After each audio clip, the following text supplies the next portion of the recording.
किसी गांव में एक गरीब लकड़हारा रहता था।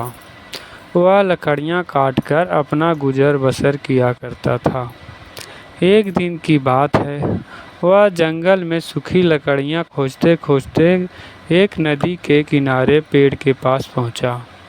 उसने देखा उस पेड़ में एक सूखी डाली थी। वह उसे काटने के लिए पेड़ पे चढ़ गया।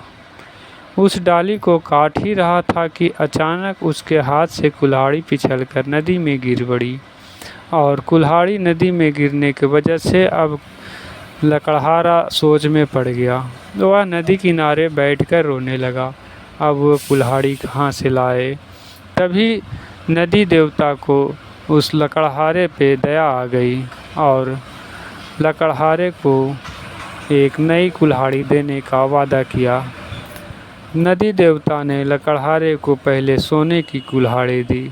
लकड़हारे ने कहा, नहीं, ये कुल्हाड़ी हमारी नहीं है।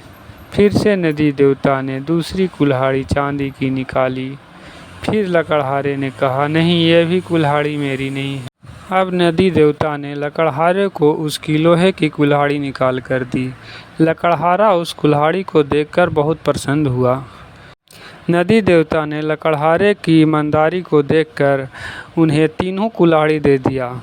अब तीनों कुल्हाड़ी लेकर लकड़हारा अपने घर चला गया। दोस्तों, यह से कहते हैं, ईमानदारी का फल मीठा होता है।